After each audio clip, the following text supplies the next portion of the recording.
Interestingly, there is not a lot in classical Jewish sources about racism, which in a sense is a modern terminology. In modern Hebrew, we refer to racism as gizanut, but there's no such word in classical literature.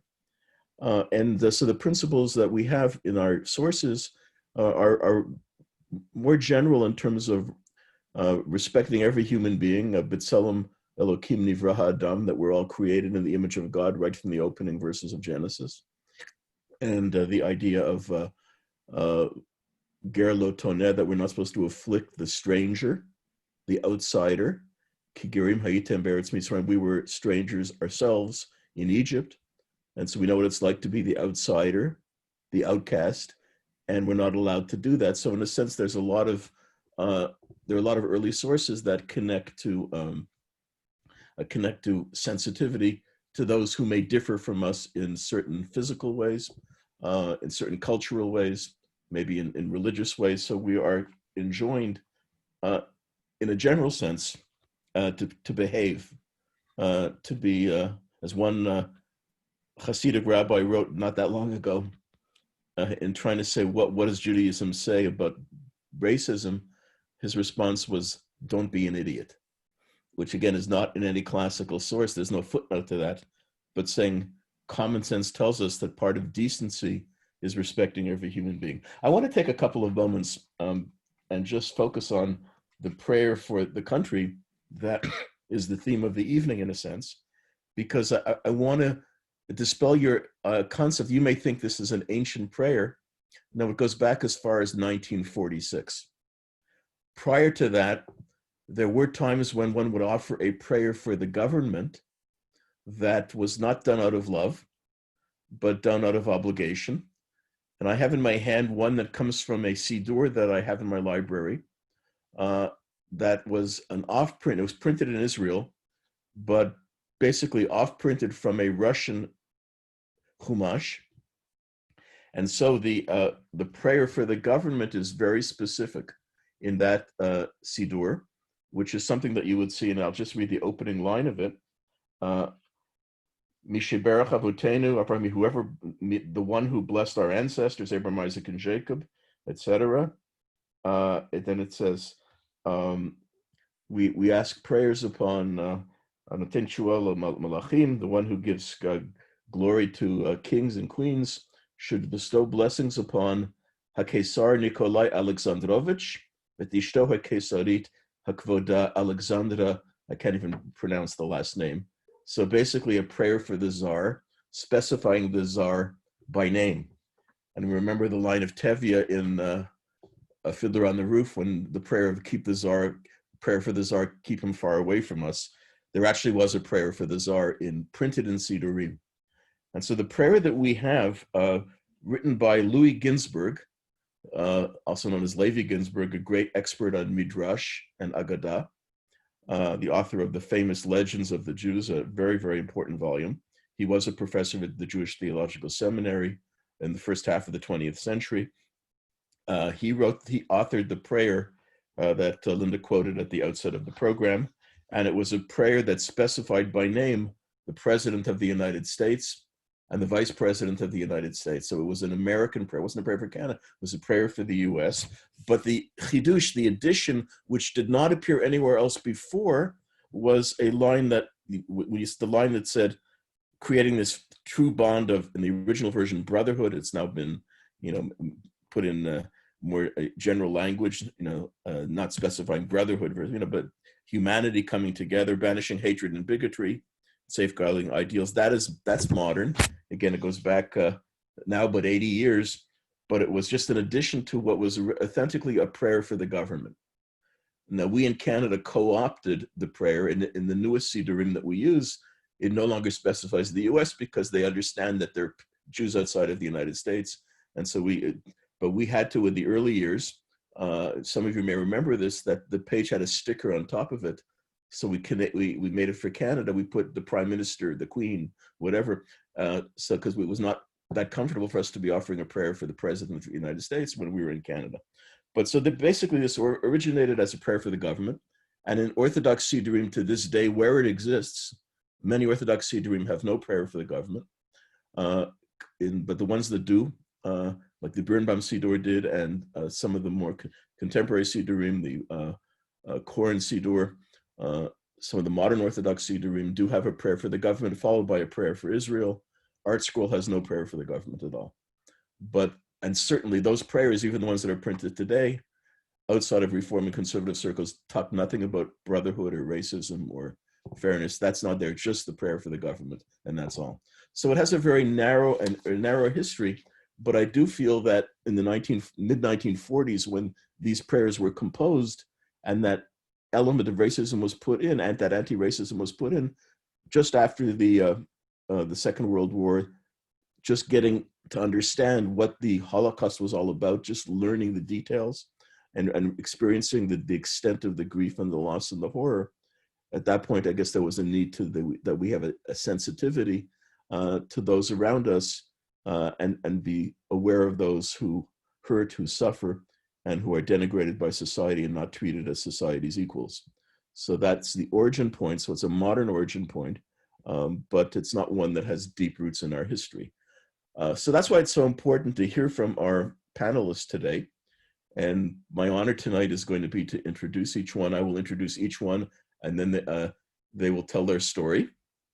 And after we've completed our panelists, after they've all had their opportunity to speak, if you have questions, we'll be happy to direct them to all of the panel or to any specific member of the panel whom you may wish to direct a question. Our first presenter today will be Fleur Samson, who I've known, I think, all her life. Fleur was born and raised in Toronto. That's why I've known her all her life. Is of Indian Jewish descent. She attended Hebrew Day School, public school, earned a Bachelor of Mathematics degree from the University of Waterloo. Fleur has been a member of Congregation Bina, a community of Jews from India, from its inception, has served on its board of directors for several years, and after a double term as president, she is now in the wonderful role. One of the favorite positions that a president achieves in life is to become the immediate past president. I've been in that situation, and it's a glorious role. You love being the immediate past president, but clearly has been a major leader in the Bina community. And Fleur is married to Aryeh Kapulkin and is the proud mother, and they're the proud parents of Chaya and Eitan. And Fleur, believe it or not, has some spare time beyond all the community roles that she plays in being mother to 2 kids.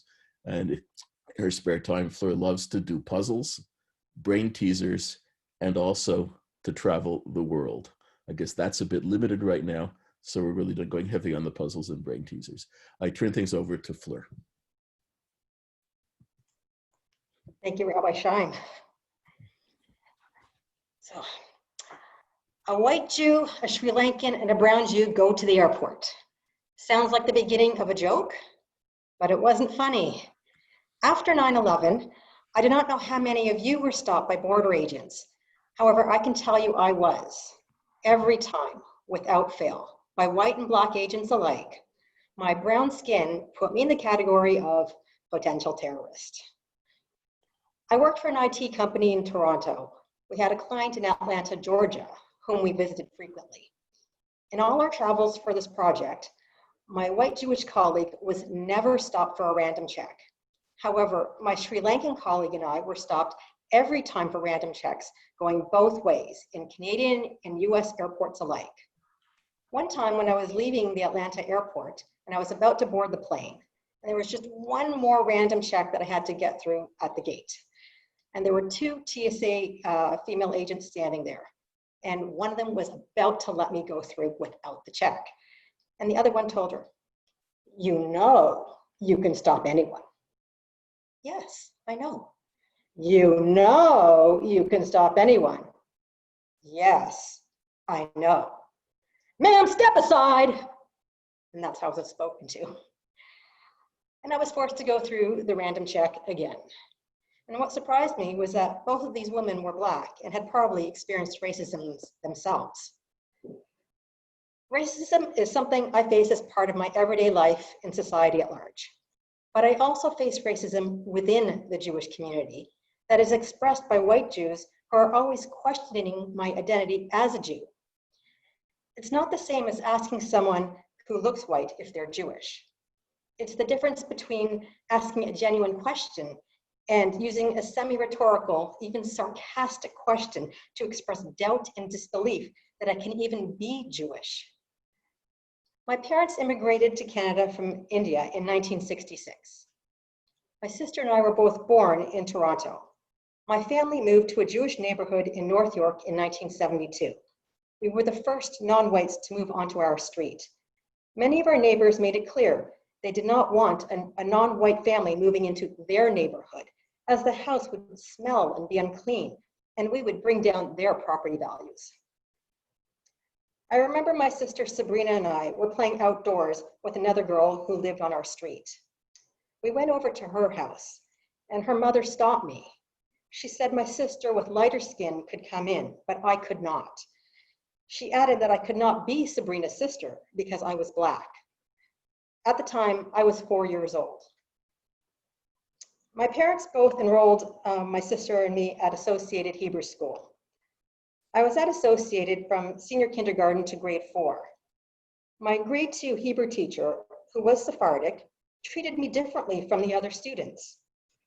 As someone who is known to be a very shy child, she sought to publicly embarrass and humiliate me. Sometimes she would have me stand at the front of the class for the class to judge if I had adhered to the school uniform. At times, she refused to help me with classwork.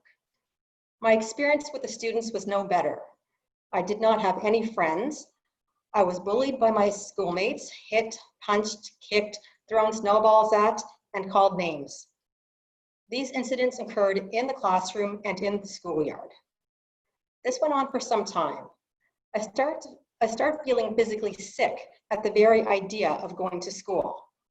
When my mother asked if anything was wrong, I wouldn't tell her anything. Eventually, my mother got it out of me, and I asked her if she could change the color of my skin. After telling her what was going on, I asked her not to tell anybody. I was ashamed of who I was and the color of my skin. My mother made an appointment with the principal, Mr. Deutsch. He called the boys to the office, where they denied everything. Mr. Deutsch made them apologize, but with no real consequences. Their apology was blatantly insincere, and all the boys learned was, don't get caught. My mother asked Mr. Deutsch if the students could be taught about the different backgrounds of Jewish people, but Mr. Deutsch claimed the school did not have such materials. My mother, an educator, offered to provide the material, but he said no and refused to engage in any further discussion on this matter. Around 1978, we joined Beth Tikva. Beth Tikva had a separate high holiday service program for youth that my sister and I attended, and were immediately referred to as the Packies. We didn't even know what this meant, but we knew it was derogatory. This was not the last time in our childhood we were called this name. My sister and I both opted to leave Associated for public school, agreeing to my parents' condition that we continue our Hebrew and religious education through an after-school synagogue program, where our experiences were similar to those we had endured at Associated. Public school was slightly better than Associated. I made a few friends who mostly came from diverse racial backgrounds. I continued to experience bullying and racism. Sometimes people would write racist things on my locker telling me to leave, and some kids call me racist names such as Paki or Sabu. In 1979, my parents, together with a few other Indian Jewish families, started Congregation Bina. This became a safe haven for me. I made friends, and it was the first time I felt like I belonged. In 1982, my family left Beth Tikva and joined Beth David, the year of my bat mitzvah. The Beth David crowd was more welcoming of us, and my parents have been members ever since. When I went away to the University of Waterloo, I made a lot of friends there, few of whom were Jewish, and most of whom were from our racially diverse backgrounds. I was living in an off-campus residence, and every year we had shirts or hats made for our floor. And one year we had a green baseball hat with the letters MCT that stood for Multicultural Trash.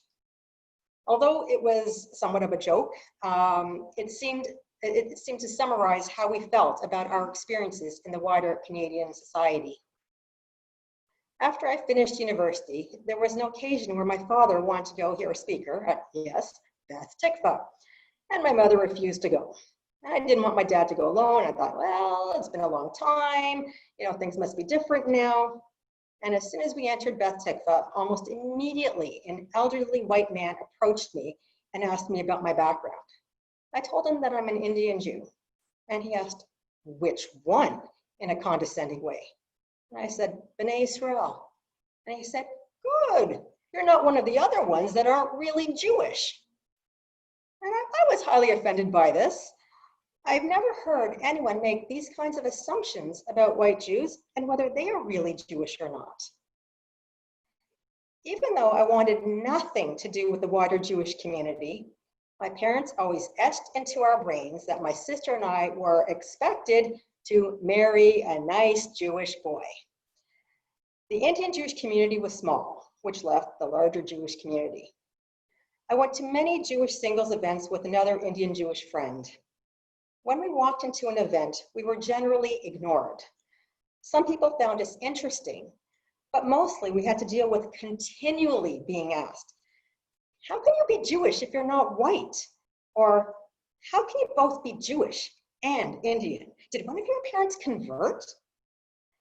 See, there's a difference between asking, are you Jewish? And how can you be Jewish? I did end up marrying a white Ashkenazi Jew, and we have 2 children.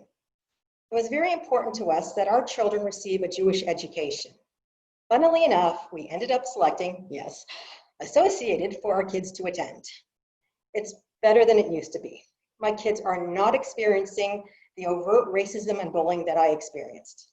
But the education still focuses on Ashkenazi culture, history, customs, leavened to an extent with modern Israeli culture.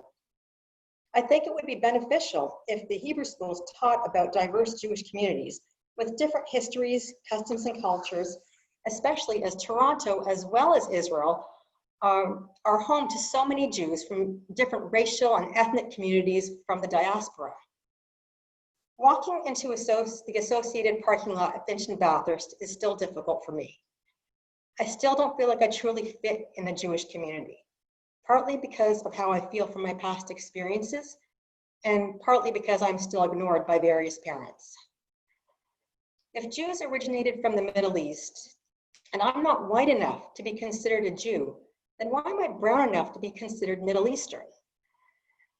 The next time you're thinking about the wider Jewish community, ask yourself, what does it mean to be Jewish? Is there a religion, an ethnicity, a culture, a race, a nationality? How do we define who belongs in the Jewish community and who does not? And on what basis? What is a Jew supposed to look like?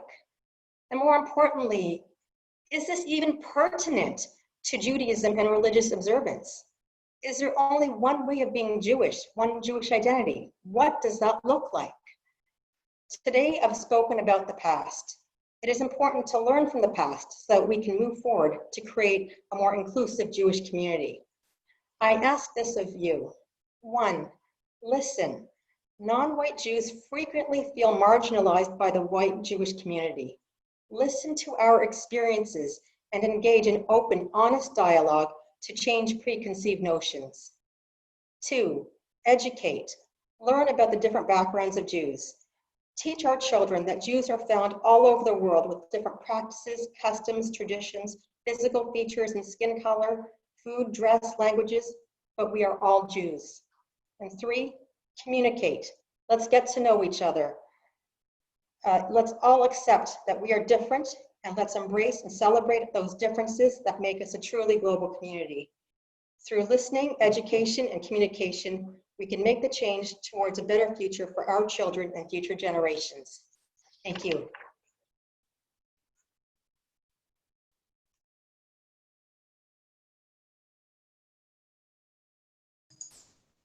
I have to unmute first, sorry.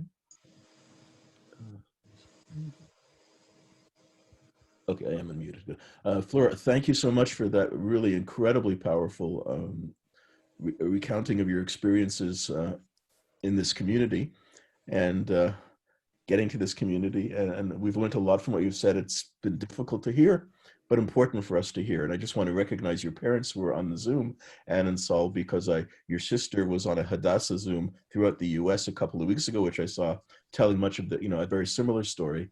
And I think both of you are doing a lot to really open our eyes to a major issue in our community that we have to look at internally. So when we get to the high holidays not so long from now, when we say al chait, for the sin we've sinned, this has to be part of our mindset. We have to remember how people were dishonored, people very deeply devoted to Jewish life and the Jewish community and Jewish education. But the fact that you stuck it out is an incredible achievement. So yishar kochech. It is my honor now to move to our second speaker, Essien Udokang, who was born in Vancouver, spent most of his childhood in Ottawa, has lived in Toronto since 1996, graduate of Queen's University, has a doctorate degree in chiropractic, a law degree from Osgoode Hall Law School, and is currently the Senior Director of Legal Affairs at McKesson Canada. Essien was raised with an agnostic Nigerian father, a Presbyterian Irish-Scottish mother, converted to Judaism when attending Queen's University, met his wife Avital after moving to Toronto, and were married by a rabbi who I've heard of somewhere, I think it's me. That was one of the most wonderful weddings that I had the honor to perform. Essien and Avital like to say they found a delicate balance between an Orthodox extended family on one side and a conservative community on the other. Provisional and qualified acceptance has become their norm. Essien affectionately refers to his children, Eyal and Itai, as truly Canadian, with blood of the Celtic, Nigerian, Israeli, German, and Polish flowing through them, the best of all people in each child. Essien? Thank you, Rabbi Scheim. My experiences are probably quite unique and different, and I just made a couple of notes to follow by so I could be sure to touch on some key points. But it might be different than what we're used to hearing. I can't say I've ever experienced in my life overt racism, which is a very odd thing, I think, given much of the discussions I've had over the past few months with colleagues and friends, and given what I've seen others experience in life. My experiences have been more subtle, and I often find myself asking why. I don't know, and maybe it has a bit to do with a bit with my history, I suppose. So if I go all the way back, my father was from Nigeria, but he was educated in a British boarding school since junior school, and after high school went to UCLA to do his undergrad, Howard for a master's, and University of Alberta for a PhD in political science. And you met my mother there, who is an art history and music major, studied opera, and there we go. That's how they met. And I was raised in a household that was very academic. My father's upbringing actually, with that upbringing, he had a fairly strong British accent, and so some people mock that the only thing Nigerian about him is the color of his skin. And so I was raised in a house with Baroque music. If you came to visit, chances are you'd hear Bach, Handel, Vivaldi, Mozart playing, and the discussions around the table were very Anglo-Saxon, really. And most of my growing up was filtered through my mother, including by way of my father. Strangely enough, my father applied a fair deal of pressure to us in terms of who we could spend time around. And this is an interesting irony, perhaps.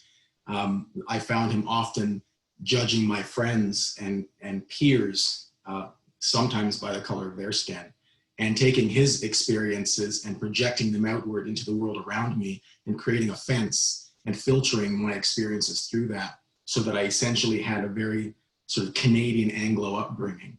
And it's an interesting, odd experience. And so as I went into high school at Queen's, when I went to Queen's, I took my kilt with me, and it was actually my family tartan. My mother's Scottish clan has a tartan, and I have that kilt. And so I have this kind of upbringing. And interestingly, though, through that upbringing, through his abandonment of, I guess, the church, because, you know, in the 60s when they met, the church wouldn't marry them, outright wouldn't marry them. And so my mother left the church, and they raised us in this kind of agnostic family. And yet I felt this pull always to Judaism, you know, for reasons that I won't get into now. But, you know, one thing led to another, and I went through a conversion process and then moved to Toronto and met my wife. And my wife is from a very Orthodox family. In fact, her uncle is a former head Rav of Tel Aviv. You know, they're as black hats. And here in Toronto, you know, her family, they daven at Shomer Shabbos, they daven at the Beit. And of course, when she met me, right away, there was a big no. There was an immediate, absolutely not. And in fact, when we got married, they didn't attend the wedding ceremony. They just wouldn't. And they did come to the social event at the back afterward, but didn't really mingle with us. And so we got this kind of very odd familial experience. And we distanced ourselves from it. And my experience in Judaism has always had that sense of exclusion, where I've always been sort of a lone island with my wife and my children as well. And so I'm no stranger to being pushed away. I'm no stranger to being rejected. In fact, it's just always there. And so I think I've become a lot less sensitive, even to overt isms, if you will. Now, when I joined the shul, I have to say the community was generally very accepting. The administration tremendously accepting at Beth David.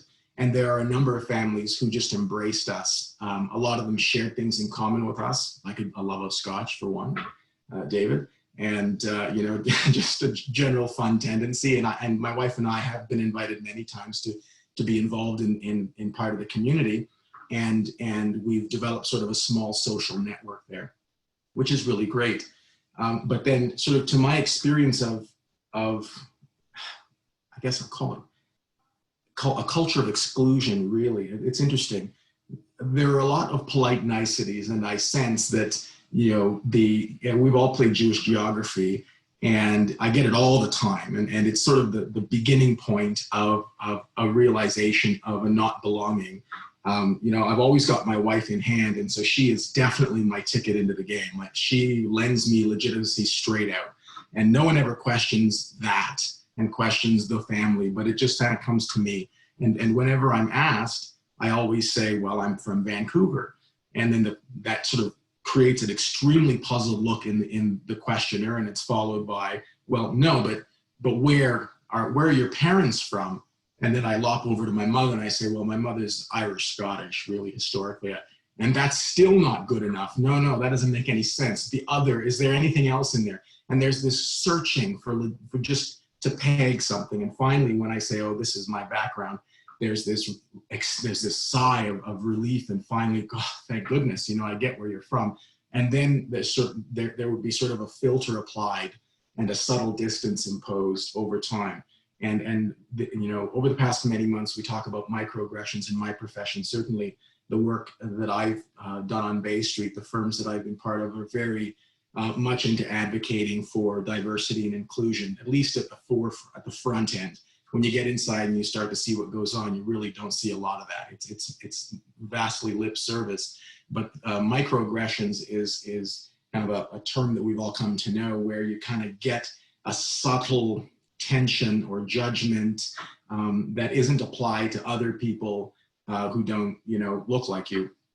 And I think a flip side of that microaggression is this micro-exclusion, a culture of exclusion, which is just about not being invited to the table. And again, I find myself looking back and thinking about this and trying to intellectually process this, because I've developed a very coarse exterior that just blunts any of that. And just as a natural response in my life, I try not to care about it and not to want. It's bothered my wife, because actually I'm guilty of not feeling an inclination to be part of a community, even though my entire trajectory in life is moving into an entirely new community. But now that I've built and established a family, a little teeny family, and a select group of friends, there's sort of a sense of satisfaction. But my wife nudges me and says, no, let's get more involved, let's do. And I really have to work at that to overcome it. And I think part of that is because I've just built this wall that's kind of very hard to get through. And I don't know if sometimes it comes across as an intimidation and therefore people just are reluctant to engage. Maybe that's part of it. And so I'm in a sense, a culprit in my own demise. But I sort of, even when I'm nice, even when that kind of shell isn't there, there still is this absence of full engagement, of full adopting into a community, whether it's through micro conversations and exclusion, or Shabbos meals or lunches or what have you, or events where it just happens that we're not invited to participate. And over time, it just kind of becomes a little narrative that my wife and I have strung together to try to create a rationale. But we find ourselves guessing, because the odd thing about subtle racism is, and this culture of exclusion, is it's really hard to pinpoint it. It's really hard to, it's a lot easier to see overt racism and to, deal with it in one way, or accept it or refuse it and push back. But when you can't see it and you have to infer it, or you have to try and create a logic out of it, part of one's brain doesn't want to be a whiner, doesn't want to be making something out of nothing, and yet the other part is thinking, yeah, I'm fairly sure that something's going on here. So that's, and I feel a lot of it is unconscious. It's not. I mean, there are some instances of quite conscious microaggression or micro exclusions. But I sense that a lot of it is just unconscious, because people are comfortable with what they're comfortable with. And I am not that. And hence my wife being my ticket in, because if she's on my arm, then there's a much greater chance that we're going to get invited somewhere, the door is going to open, or relationships are going to be created.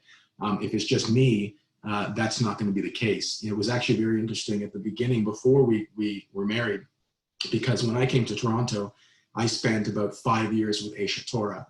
And so my practices were quite orthodox. And whenever I would, visit a new shul, which was something I did quite often back then, it's very easy for someone just to look at me and look at the way I daven and what I'm wearing, and the details in my practice and behavior, and it would be easier for them in a sense to embrace.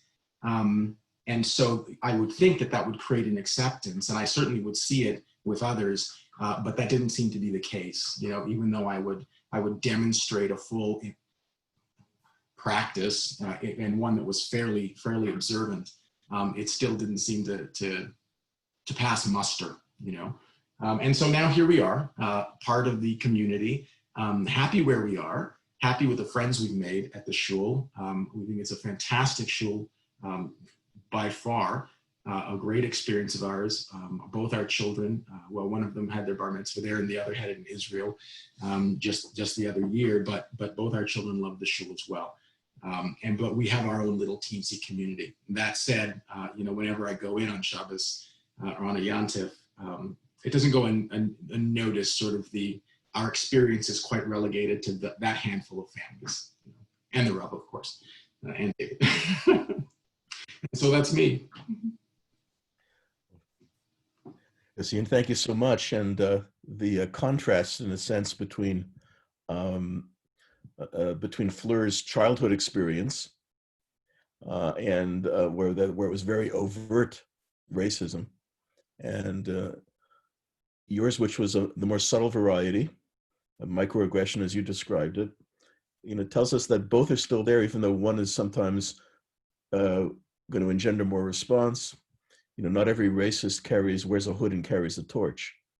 And sometimes what can be more as painful are the subtleties that we overtly or inadvertently demonstrate in our dealings with people of color, people who may not look exactly the way that those in the white community do. So again, you've given us a great insight and really opened our hearts and our minds to something that we have to be ever aware of. So I'm now going to move to our third presenter, Neeli Moses, born to a Jewish family in Mumbai, has lived in Israel before coming to Canada. Neeli is the co-founder and senior business development manager for a third-party administrator out of Toronto.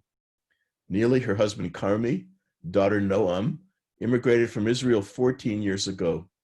Her son Yoav, who will become bar mitzvah next January, Mazal Tov, was born here in Canada. As a Jew of color, Neeli will be sharing some of her experiences with us at this time. Neeli, your turn.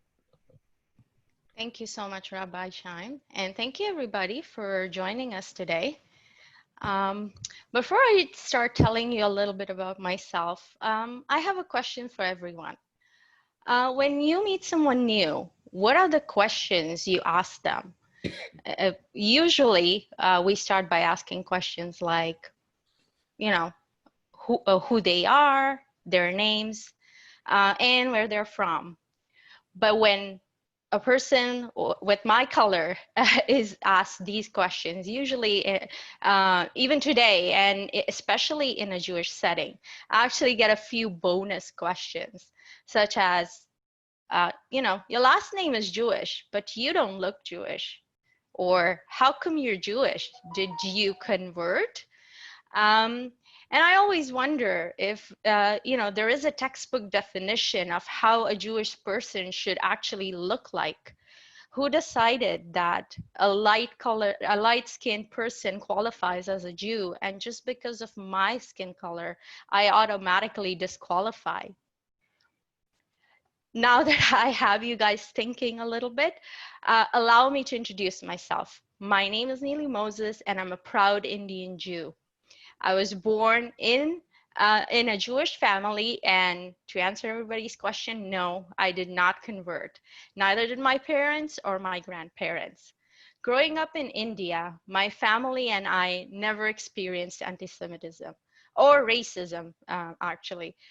We openly practiced Judaism, obeyed the kashrut laws, and none of the other religions around us seemed to ever mind.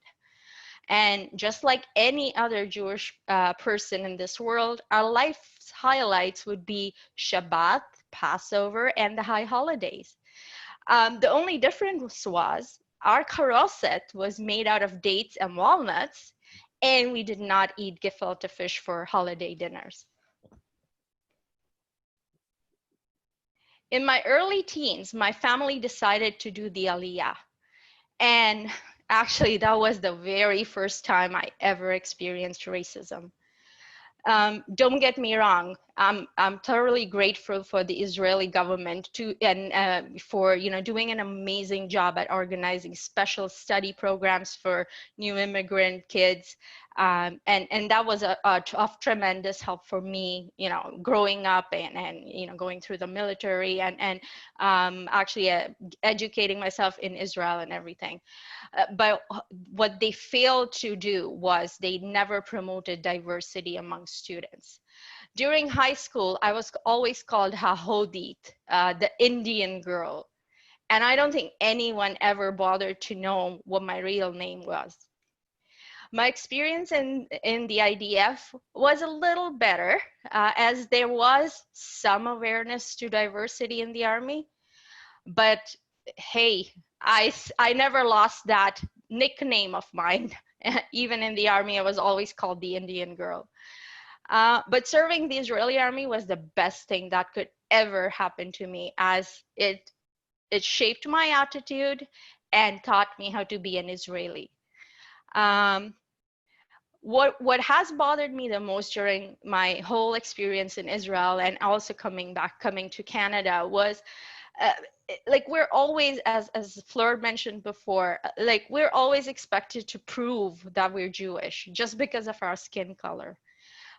You want to marry as per the Jewish customs? Go prove that you're Jewish. You had a son and now he needs to have a brit milah? Yes, go prove you're Jewish. And maybe everybody else needs to prove that the same. I think Rabbi Scheim mentioned in one of our conversations that that's a normal practice. But for a person of color, I think whose religious beliefs are actually always questioned, this scenario could magnify and you almost feel like it's aimed to cause pain. I'll give you an example. A few years ago, one of my very good friends, who was also an Indian Jew, started dating an Ashkenazi girl. My friend came from a very well-settled family, very educated family. He is an amazing, amazing human being. This couple were dated for a few months, and then it was time to meet the parents. His parents are very modern and open-minded, and they loved their son's new girlfriend. However, when he was introduced to her parents, all hell broke loose. Not only did her family disapprove of this relationship, they actually asked him to go and have a DNA test to prove that he was Jewish. I can't even tell you guys what my friend went through, and I just think that's the most awful thing to ask from a Jew or from another Jew just because of the color of their skin. Thankfully, he didn't end up marrying this girl. And coming back to my story, when my husband and we moved to Canada, we didn't know what to expect from the Jewish communities here. We joined bina, which is the Indian Jewish community, but due to their small membership, our services were limited to high holidays. So we started scouting for various synagogues in order to join as a member. Orthodox communities for us wasn't an option because of the way, men and women women especially are not treated equally. And that wasn't a setting that I wanted my husband and I, we didn't want our kids growing up in that kind of a setting. So we started scouting for some egalitarian synagogues, and our experience in those synagogues was actually nerve-wracking. The looks we would get, just like what Fleur said initially, the looks that we would get walking into these synagogues were bone-chilling and not welcoming, to say the least. And if looks weren't enough, statements such as, "Our memberships are very expensive. Are you sure you can afford it?" made it obvious that we were not the members they wanted. And then finally, we found Beth David, where smiles were truly genuine, and most of the congregants were very welcoming. And I think today's session is a proof that our congregation is open to diversity in Judaism. But let's not forget, this is just the beginning of our awareness journey. Our goal as a congregation should be to spread the knowledge that not all Jews are from Eastern European or Ashkenazi background and origin. Let's ensure that no Jew of color is ever told, "You don't look Jewish." Let's teach our next generation that Jews come in all shapes, sizes, and colors. Let's welcome diversity with open arms, and let's chase racism out of our hearts. Thank you. Neeli, thank you so much, and amazing. All three of you have been just so phenomenal. And, I'm beginning to feel pretty good about being connected with Beth David because it seems that we're doing kind of okay here. Although I guarantee there's ways we can improve as well. But we are, you've implied in the sense that you're very grateful that you found our community to be welcoming. But I have to tell you, for all of you, you have so enhanced our congregation. We would be a lot poorer without you. And you offer us an opportunity really to have great, wonderful Jews who are phenomenally committed, whether it was serving in helping part of the Israeli army, whether it was just being in various communities, bringing together many cultures, and yet choosing Judaism and making that your most powerful aspect of your life, or whether it is serving and leading Jewish communities and representing various customs that Ashkenazi Jews tend not to be aware of. So all of you have really enriched us a lot more than we're enriching you, so we're deeply grateful. I just want to add a parenthetical note before I call upon Noam to read the concluding prayer that Linda has provided us to be our segue into the question period. And that is, undoubtedly, there are no photographs going back 2,500 to 3,000 years, unfortunately. But undoubtedly, Moshe Rabbeinu was a man of color. The same could be said about Avram, Yitzhak, and Yaakov and their spouses. These were not people who grew up in Norway, or in they were not unlikely. They were not Anglo-Saxon in origin, and so those who are really the authentic forebears of the Jewish people undoubtedly were people of color, and it would be interesting if they were to face the discrimination that you guys have faced in various aspects of your life. Again, we're so grateful to have you with us. So my last introduction is that of Noah Moses, who knows Neeli rather well. French immersion high school student, entering grade 11, born in Israel, coming to Canada at the age of 2. Neeli and Carmi, her proud parents, and representing a unique young group of young Jews of color. And we hear you're really excited to be part of this program. We are so excited to have you as part of it. So you are, I believe, going to be reading the concluding prayer that is something that we should keep in mind as we prepare for questions. Thank you, Rabbi Scheim. I'll just go right into the prayer. So, O Lord, guard my tongue from evil and my lips from speaking guile. And to those who slander me, let me give no heed. May my soul be humble and forgiving unto all. Open thou my heart, O Lord, unto thy sacred law, that thy statutes I may know, and all thy truths pursue. Bring to naught designs of those who seek to do me ill.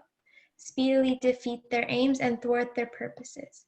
For thine own sake, for thine own power, for thy holiness and law, that thy loved ones be delivered. Answer us, O Lord, and save with thy redeeming power. Beautiful, thank you so much. At this time, we await your questions. So please write questions in the chat. They can be directed to the panel as a whole or to individual members of the panel. So far, I don't have any questions. I think we're all so moved and inspired that you need to sort of take it in a bit. But if there are questions, okay, the question is here, send your questions to me, okay. So if there are questions, we would, while we're waiting for questions, I'll throw one out to the panel, and that would be, do you feel now that based on all of the events that are taking place, the Black Lives Matter movement and other, the fact that tonight the NBA basically went on strike because of this horrible thing that took place, another shooting, and a man disabled for life, not killed, but disabled for life, by police for no apparent reason. Do you feel that what is going on today in the world will have a positive influence on the challenge that you faced? Has it made a difference at all? And if any of you want to comment on that before we get any other questions? Any takers from our panel? I can say that in the corporate world, Go ahead. There's a lot of movement in the legal community, and a lot of movement in organizations now to be more galvanized with regard to diversity and inclusion. And we hope that it goes far. My challenge, though, is, and this is in part sparked by a comment that I received from someone earlier this week, is they noticed a significant decline, a deflation in the energy, in the commitment. There was a lot going on in the first few months, and committees were put together, and people said a lot, and there were meetings that were arranged for people to share openly. And organizations were donating to causes that were related to or allied in some way with what had happened and affected communities. But then it just has been pittering away, and the organizations are turning their minds back to their bottom line and their P&L and what has to become accomplished. And there isn't the external motivation anymore, at least not to the same degree. And maybe there's an uptick this week, which is sad. For those of us inside these organizations who are asked to participate, not just me, but I know others who are very reluctant to do so, reluctant to take the helm of a group of people who can open and share, reluctant to lead the sharing, because there is definitely a fear that if you say something, the wrong thing, or if you are perceived as creating a fuss or stirring something, it won't affect you today, but it sure could come back and affect you 6 months from now or a year from now in some circuitous fashion. And it would be the cause of how it adversely affects you would be spun into some other microaggression, some other judgment, some other review.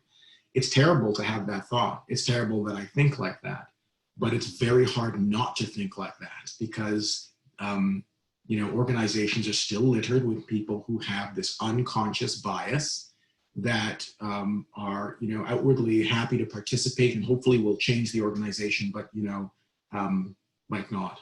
And so with that energy there, what do I think will come out of it? Or I hope a lot does, but I sense that what might come out of it is a movement, a shift, but not the titanic shift that we wish, but a minor shift. And then if we repeat this next month, next year, next decade, there'll be another shift. And over time, if a historian looks back and maps the trajectory, there'll be an improvement, but it might not be realized to the extent we want today or this year. Thank you, Essien. We've now gotten a few questions. So I will, one is directed specifically to Fleur. And the question is from Marcia: what should we have done to make your life better when you were growing up? And then Marcia adds, please be blunt with your response. Tell it as it is. Okay, thank you, Cantor Loomer. Honestly, I mean, what can we have done? It's a big question. I mean, as an adult, I can say education is the big thing. Racism starts at home, as far as I'm concerned, and then it can be amplified in a school setting or work setting or some big group setting. So I really think that there were no anti-racism programs, there were no anti-bullying programs at that point. So things like that have been developed since then. And I think, in today's day and age, we are a lot further along the way on this journey of anti-racism than we were back then. What Essien spoke about with a lot of the microaggressions, I think that's a lot more of what, and as Neeli also said, like that, what we experience today are a lot more microaggressions. And you do wonder, is it real, is it not? But I think the education is really key, because if we don't have that education, then we don't know about each other, and there's those preconceived notions that really affect our way of communicating with each other, and or not communicating with each other, for that matter. Thank you. Sabrina asks the entire panel, are you constantly aware of the color of your skin, or only when someone makes a point of bringing it to the forefront of the conversation? So why don't we start with, Neeli, do you want to start with this one? Yeah, that's a very good question. And as Essien said before, I think I have gotten very used to not letting it get to me. So if you want to say, like, I almost don't let it bother me, or that's not at the top of my head. Like, when I'm talking to someone, I don't think, oh my God, I'm brown, what is that person gonna think? No, I think I've gotten to that point where I let it go. Okay, Essien? Yeah, for very much the same reason I don't at all. And sometimes I think that, well, my wife says this to me, she's like, Essien, come on, I mean, look at the suits you wear, the way you talk, that's just, you're so embedded in this Western culture that it's I don't even think of you like that, and I certainly don't think of myself like that. And it's rare when someone does raise it, and whenever they raise it, they actually I'm likened to someone they think I'm Egyptian, or they, some of the part of the Middle East. But then I find it amusing, but it doesn't bother me, and I don't think about it. Even when it's raised, it's just a chuckle in the back. Okay, so Fleur, I have to give you a chance since your sister is asking the question. I have to give you a chance to answer. Okay. Well, actually I don't feel it when I go out to most places, and the only place that I really feel it is when I enter that associated parking lot. And that is partially due to the memories as opposed to really that it's a Jewish space, but I don't feel it other than that. Great. Okay, we have a question again. This is to whoever wants to answer. And with two people asking pretty well the same question, or actually three people, Diane, Adele, and Andy. And the question basically is, how can we improve at Beth David? I mean, you've all said nice things about Beth David, but we obviously could do better. We could do more. So how could we improve? What should we do next? What are the things that we should do in order to make our congregation even more welcoming to Jews of color? What could we do better? So who wants to go first? So let's switch it around. I can go first. Okay, go first. Go ahead.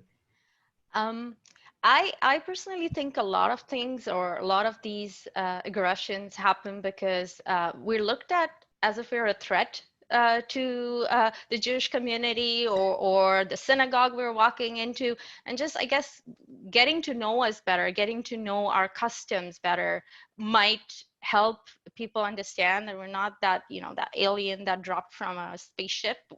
We're just human beings like all of you, and we just look different. That's it. Fleur Samson? Okay.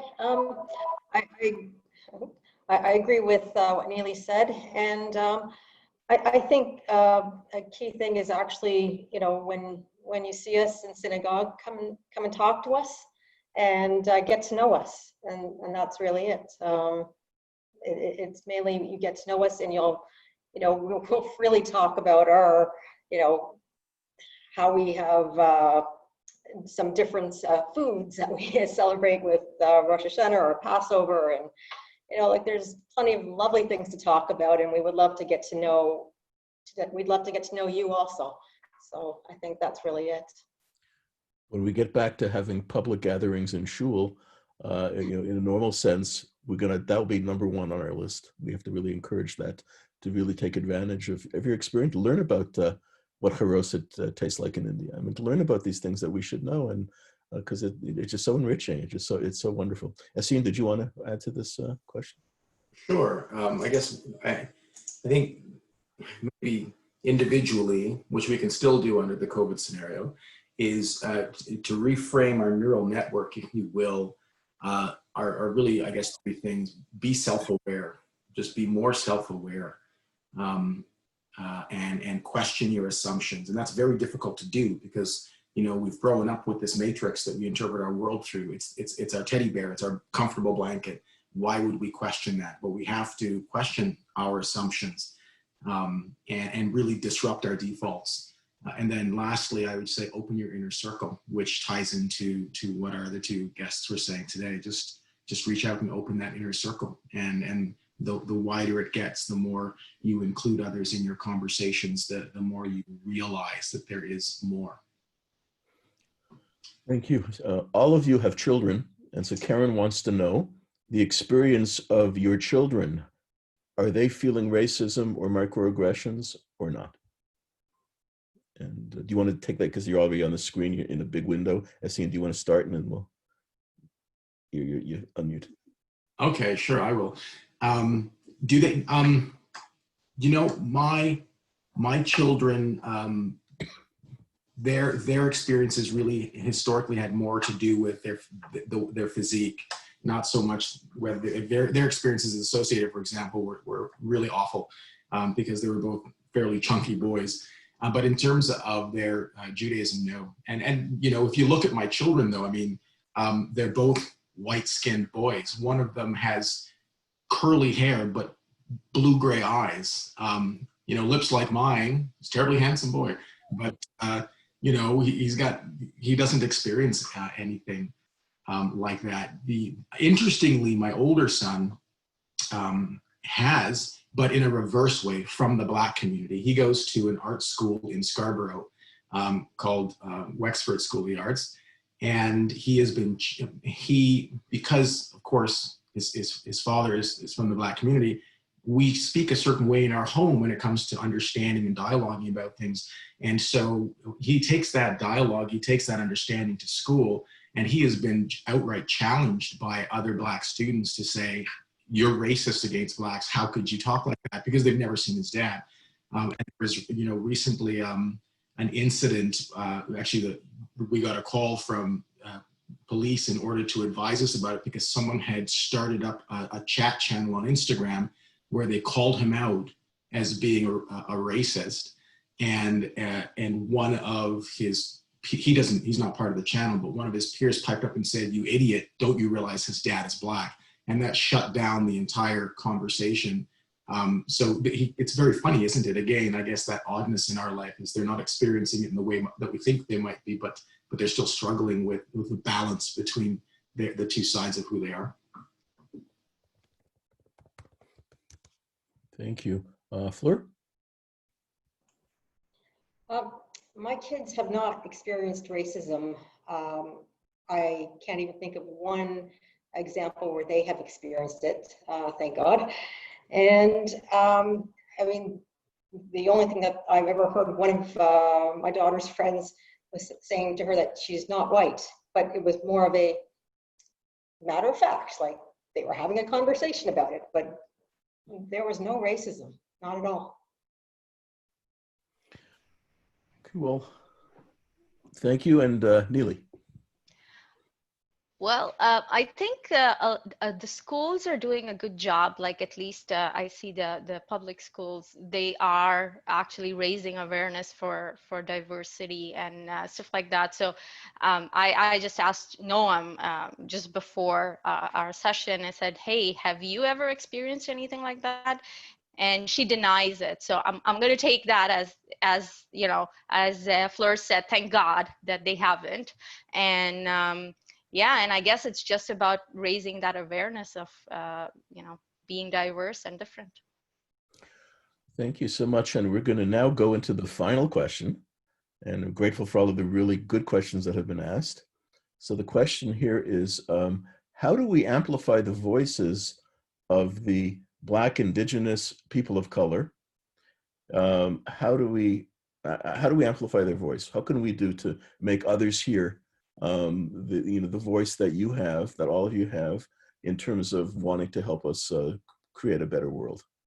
So this will be your last shot to comment to all three of you. So we'll do this in alphabetical order. Essien. Sure. I think I would say we start by what we're doing here today, and what we, the session we had a couple of weeks back. Absolutely, this is where we start, and our leaders take the charge in that respect. But we must join beside them. But I would say, on an individual basis, really equally as important is speak up, speak out. When you hear someone say something that doesn't make sense, that shouldn't be said, you should feel a visceral dissonance, and most of us, I'm sure, do. And when you sense that visceral dissonance or that intellectual dissonance, speak up, and don't be complacent. Thank you, Fleur. I think I agree with Essien in having more conversations like this and more speakers. Learn about the history, learn about why people want statues, taken down, and don't just fight it because, this person did these great things, but they also did these not so great things, and listen to the stories and try and understand. And my personal opinion, like, take down all statues, don't have them up. But we don't want to be idol worshippers anyway. But we need to listen to people And I think we need to make sure we're educating our children. And that is the key for the future, because that is the only way that we're going to get past this, is by educating everybody. Thank you. Neeli.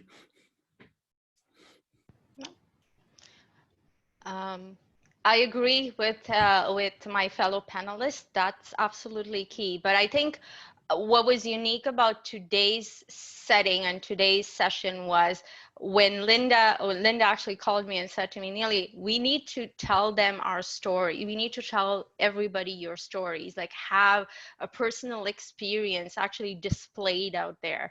Like saying, you know, there's racism out there, and people who haven't really experienced these kind of scenarios, even if they try their very, very best, I don't know if they'll actually understand you know, how a person of color feels when they're discriminated.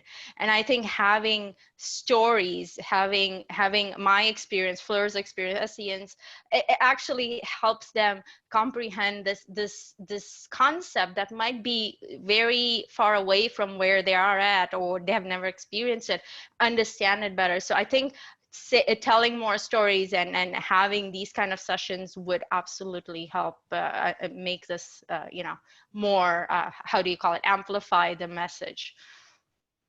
I think that's all wonderful. Thank you all for these, for your amazing comments, for your powerful stories, for inspiring us. And I just will close with a suggestion that Fleur's sister Sabrina makes, well, in terms of what we could do better at Beth David, is to have different ethnic food at Kiddush. So when we were able to return to Kiddush, we don't have to go back to the floating lasagna that doesn't even taste like lasagna, but we can actually have good food from representing the countries of origin of many of our members of our community. We'll learn from that. That's sign me up for that. That sounds like a great idea.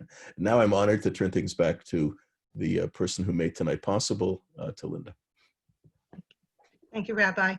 I'd like to conclude our program tonight with our deepest thanks to Rabbi Scheim, Fleur, Essien, Neeli, and Noam for their meaningful and deeply felt participation in our very important discussion.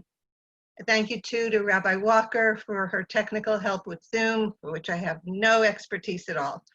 But a very, very special thank you to all of you for listening. It is our hope that you will take to heart all that has been shared tonight, so you too can make a positive difference in our congregation, in our diverse community, and in our country. May it come to pass that the anti-racism aspirations in our prayer for Canada become everyone's reality. Thank you and have a good evening.